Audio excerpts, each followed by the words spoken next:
Come in. Oh, hi there. Hi. Hi, what's up?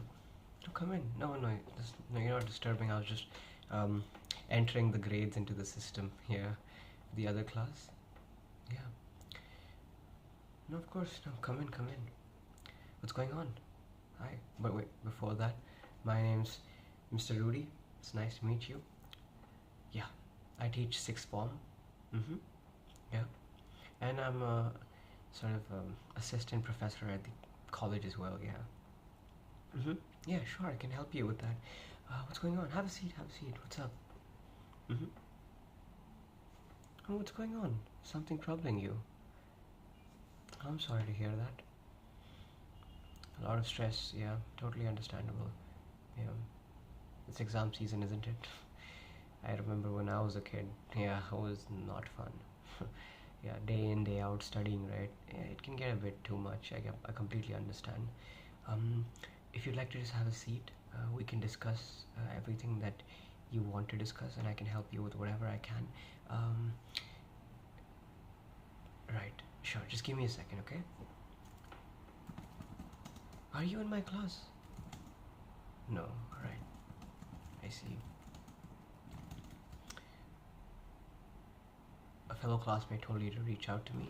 Yeah, yeah, that happens quite a bit. No, no. All students are welcome.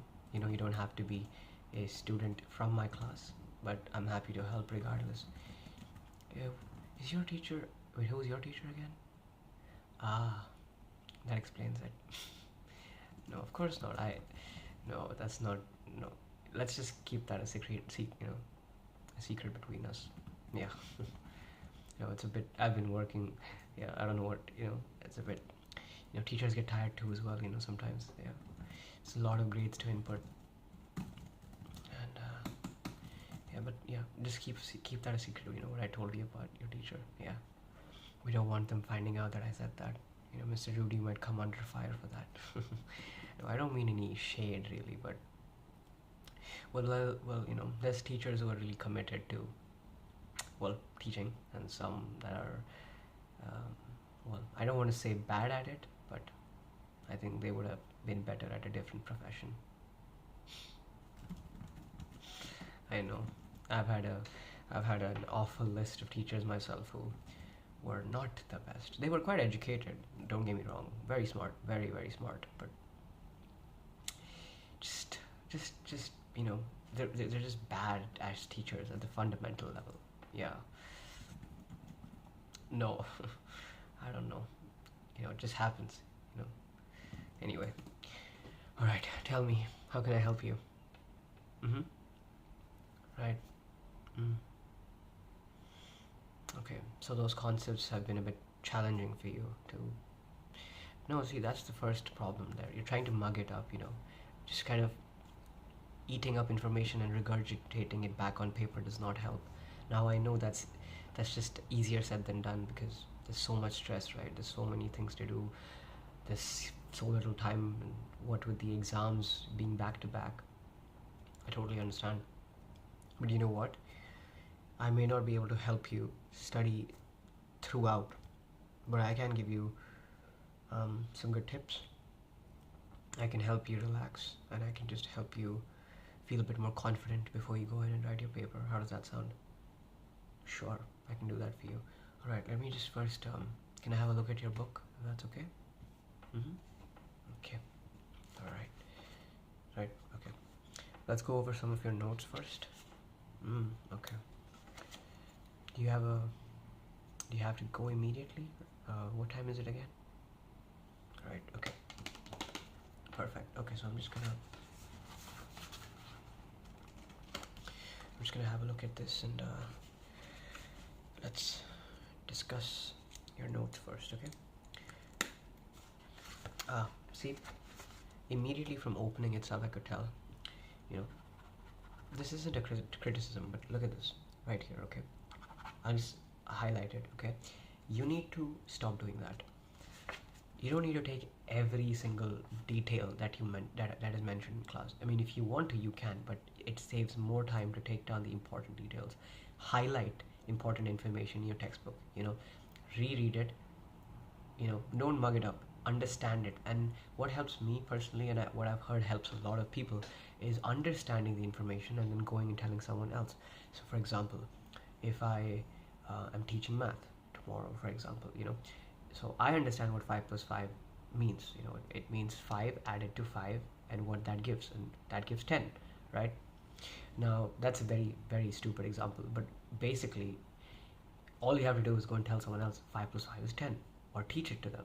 5 and 5 is 10. Why? Because 5 and 5 added to, that 5 is 10. Yeah, or like 5, add more 5 more fingers to this, it's 10 fingers, or if it's any concept really, you understand it. First, try and understand it to some basic degree, and then go and teach it to them, and that immediately helps sort of build a sort of foundation. It gives you sort of a boost, and helps to sort of build upon the knowledge base that you're setting up. And the more you do that, the more you're able to build on top of those structures, because what you're lacking is structure. You're not dumb in any way, and I hope that your teacher hasn't made you feel that way, and if so, I'm terribly sorry for that. Sometimes a few teachers just don't know how to handle their students and be polite, but you're not stupid in any manner. It's just not everyone is just going to immediately understand lines and paragraphs of information. It takes a long time for some people, and that's totally okay. I didn't understand a lot of things growing up as a student myself, and it was very hard on me, but like I said, tip number one, reread it a couple of times, think about it, understand it at a very surface level. Even if it's at a surface level, it's okay, because the more you teach it, the more you, or just speak it out loud. Take even a doll, a dummy. It could just be something like, look at this thing from my office. Keep that in front. Like, for example, 5 plus 5 is 10. Say it out loud. You need to speak it out loud. Teach it to a dummy, to a real person, whoever. If you have a sibling, or just your mother and father, whoever you have, you can take help from, or you can come to me. If you can catch me on my free hours, and you can come and you can probably try it out and give me a lesson, maybe. Yeah, we could change the roles. I could be the student again. Yeah, I'm pretty done with this teaching job. I'm kidding. I love teaching. It's just, some days it's hard, but anyway. Next, I want you to divide your information up. Don't just write it helter skelter. Don't just take a bizarre amount of texts and just like, don't just go like, no. Neat subheadings. So if the topic is geography, give it a title, geography, whatever. It could be whatever topic, and let's say we're talking about rivers, subheading rivers, and then put that information there. Put the correct information in the correct place. When you know what source, what information belongs to what source, to something to identify it with. Now we could be talking about rivers, like I said, but if you're not able to attribute those two things and connect them, what the topic being the river and the knowledge and the information that you're covering for it, if you can't connect those things, there's no point, because you don't want to think volcanoes and then think flowing water. What you want to be thinking is flowing water and rivers. Exactly, yeah. So you want to be able to keep your information streamlined while also having the bulk of it, just presented accurately. So for yourself, because a lot of times in my youth, I used to have notes that were just a flavor bomb. They were not really organized. You're not making a dish in your notebook. What you need is sectioning. Like, of course, you need to be able to connect those things, and I'll get to that later, but you need to divide your information correctly so you get what you're reading. You don't want it to just be something that is awkward and hard to comprehend, because it's already a lot of dense information that we're learning in class. So now let's talk about connecting. So now when you read, you need to find themes that are common. So now when you look at rivers as a topic, it's a lot of topics to cover. There's the meandering that happens to lakes, rivers. It's like that C shape that they form. Like when they do this kind of shapy thing, this snaky shape. That's because sediments build up, and it kind of pushes the shape it makes a shape of a river go from this, whatever it is, like this to this, because of sediments that form, and you know these channels that divide up, and then tributaries form, and you need to be able to connect those topics. So what do you do? Now, when you think of the color red, you might think purple or yellow or whatever it is. Connect those things. Draw imaginary lines, or just kind of physically, like take like a small pencil and just make a line. So you connect those informations, or make a mind map. Write up topics and make lines between them and see what influences what, how is this connected to that. When you understand the sum total and its parts, you then understand the bigger picture. Because if you're continuously reading up the individual parts but not looking out for the picture, or if you're only looking at the picture and not looking for the individual parts, it is still an incomplete piece. A better example is if there's a 1,000-piece puzzle. Now you could look at the 1,000 pieces of puzzles and they're scattered. That's going to be useless to you unless you start building. However, if the puzzle is already complete, well, that's great. But if you don't understand how this piece connects to that piece, and that piece connects to this piece, then that puzzle really has no real reason for being a puzzle, right? It's supposed to be a challenge. It's supposed to be something that you connect and understand and solve. So do that. Have a methodology, have a sort of base, a structure, and then a connecting of your topics, and understand what you're learning, because that's really important. And that's something that you don't typically learn at school, so I'm just gonna write that down for you here, okay? Of course, no. Some of what I'm saying really sounds incredibly stupid and made up, and a part of it is, it's made up. I hope it's not stupid. I hope it helps you. But what I want you to do is take your time with things. More than it. Also, here's your notebook back. Yeah. What I want you to do is take your time with things. Take time with your education. You need to remember that you will not be a student forever. Especially in a school-like setting, you might go on to be a student in college, and that's different.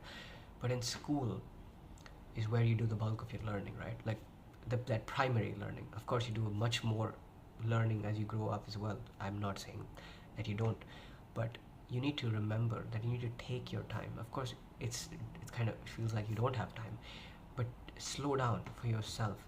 Take a second, just take a breathe. Take a breather and just sit back and remember, I'm not doing this for my teachers. I'm not doing this for my parents. I'm doing this for myself. And even if there's a part of me that's doing this for everybody else's satisfaction, I need to make sure I do this to the end that I am happy with it. And that is not to talk about grades. This is not about A stars and A's. Those are letters. And that is not to say, or that is not me trying to discourage you from trying your best. No, if you can get that A star, go for it. Don't hesitate. But if you're not able to attain an A star, you're no less of a great student. I think in my long career of educating, it helps to understand that not every student is built the same. And it's important that students know that distinction too, because so many people assume you need to be an academic powerhouse to do well in life. And while that may be true to a certain degree, that's not really entirely true. Your academics are only but a ticket into the next part of life. And that's fine. A lot of people are college dropouts, or they don't go to school. And now I'm not saying you need to do all that same thing. Just because you can drop out and doesn't mean you should. And just because someone dropped out and did well in life doesn't mean you would. Everyone's path is different. Your path is different. You need to focus on whatever you're able to do best. And if that means getting a C, getting a D, that's okay. As long as you put your best foot forward. And sometimes if you're not able to, that's okay. There's always a second chance, We can always try again. I want you to just remember, I want you to just focus and pay attention to yourself. Turn the eye inwards. Focus right here. Don't look at that paper and look at it as a paper, because if you just look at that as a piece of paper, that's all it's going to ever be. And that's something I struggled with. Doing exams, I was always just like, this is stupid. This is just a blank piece of paper with questions that I'm going to have to fill with words. And to a certain degree, that's entirely what exams are. But just kind of give it a shot, Just kind of treat it as some personal test of yours for yourself, not for anything else. A test for your own knowledge, you know, just like that. It is nothing to do with what other people are going to think about you, you know. So just go in, give it your best, put your best foot forward, put both your feet forward, you know, land with both legs, you know, and try your best. And if that doesn't work, well, that's okay. We'll always have another chance. And this is not the end of the road. School is just one of many things you can do in life. You know, there's still university, there's college, and if you don't go to those, that's okay. You know, you can pick up a trade. You can do whatever you want, really. You know, I just hope everything goes well for you. I'm wishing you the best, you know.